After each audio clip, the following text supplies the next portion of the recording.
జగన్ కు ఏపీ ప్రభుత్వం భయపెడుతోందని retired IPS AB Venkateswararao చేసిన ప్రకటనకు సోషల్ మీడియాలో ఎక్కువ పాజిటివ్ స్పందన వస్తోంది. జగన్ కు ప్రభుత్వం భయపెడుతోందన్న అభిప్రాయం ఏర్పడుతోంది. ఈ వీడియోని చివరి వరకు చూడండి. Please like, share and subscribe to our channel.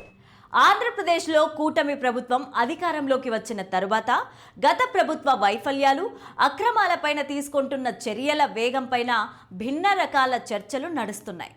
ముఖ్యంగా మాజీ ఐపీఎస్ అధికారి ఏబీ వెంకటేశ్వరరావు వంటి వారు బహిరంగంగానే అసహనం వ్యక్తం చేయడం, వివేక హత్య కేసు, రఘురామకృష్ణమరాజు కస్టోడియల్ టార్చర్ వంటి సున్నితమైన అంశాల్లో జగన్ పాత్రపైన ఉక్కుపాదం మోపాలని డిమాండ్ చేయడంతో సోషల్ మీడియాలో కొత్త వాదనలు మొదలయ్యాయి.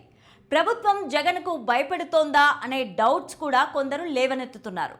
ముఖ్యమంత్రి చంద్రబాబు నాయుడు రాజకీయం అంటే కక్ష సాధింపు కాదని, చట్టబద్ధత అని బలంగా నమ్ముతున్నారని టీడీపీ వర్గాల వారు అంటుంటారు.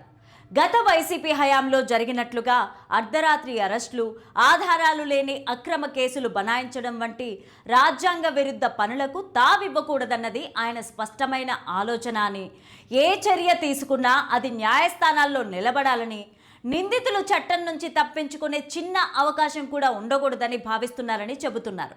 అందుకే అవినీతి ఆరోపణలు ఉన్న చోట సిట్ల ద్వారా లోతైన విచారణ చేయిస్తూ పక్కా ఆధారాల సేకరణతోనే ప్రాధాన్యత ఇస్తున్నారని చెబుతున్నారు. కేసుల విచారణలో జరుగుతున్న ఆలస్యాన్ని కొందరు భయంగా చిత్రీకరించే ప్రయత్నం చేస్తున్నప్పటికీ ఇది నిజానికి నిందితుల చుట్టూ చట్టపరమైన ఉచ్చును పటిష్టం చేసే వ్యూహమని టీడీపీ వర్గాలు సమర్థించుకుంటున్నాయి. అదే సమయంలో జగన్మోహన్ రెడ్డినే భయం నీడలో ఉన్నారని అంటున్నారు. ఒకప్పుడు రాష్ట్రమంతా పర్యటించిన ఆయన ఇప్పుడు వారంలో కేవలం 2 రోజులు మాత్రమే ఏపీలో కనిపిస్తూ మిగిలిన సమయం అంతా కూడా బెంగళూరు ప్యాలెస్లోనే ఉంటున్నారని అంటున్నారు.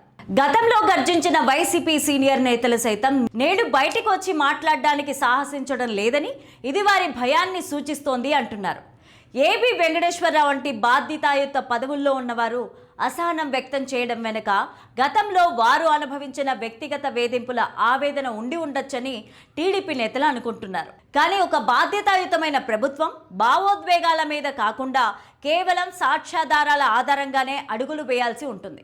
విచారణలో ఎక్కడ చిన్న పొరపాటు జరిగినా అది నిందితులకు పొలిటికల్ ట్రాప్గా మారి వారు బాధితులుగా చెప్పుకునే అవకాశం ఇస్తుంది.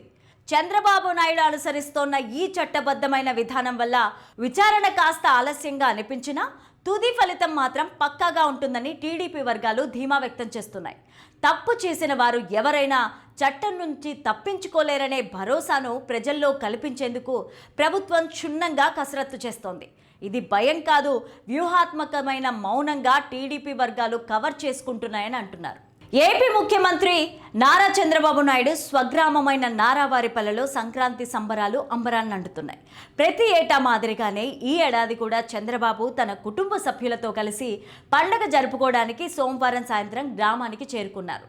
ముఖ్యమంత్రి రాకతో ఊరంతా పండగ కల సంతరించుకుంది. నారా, నందమూరి కుటుంబ సభ్యులు ఒకే చోటు చేరడంతో గ్రామంలో సందడి వాతావరణం నెలకొంది. ఈ వేడుకల్లో భాగంగా గ్రామంలోని జెడ్పీ హైస్కూల్ ఆవరణలో స్థానిక మహిళలకు ముగ్గుల పోటీలు, చిన్నారులకు ఆట పోటీలు నిర్వహించారు. చంద్రబాబు సతీమణి నారా భువనేశ్వరి, కోడలు బ్రాహ్మణి ఈ ముగ్గుల పోటీలను స్వయంగా పరిశీలించి మహిళలకు ఉత్సాహపరిచారు. చిన్ననాటి జ్ఞాపకాలను నెమరవేసుకుంటూ వారంతా చంద్రబాబు గ్రామస్తులతో సరదాగా ముచ్చటించడం జరిగింది. ఆయన మనవడు దేవాంశ్ కూడా స్థానిక పిల్లలతో కలిసి ఆటపాటల్లో పాల్గొనడం ప్రత్యేక ఆకర్షణగా నిలిచింది.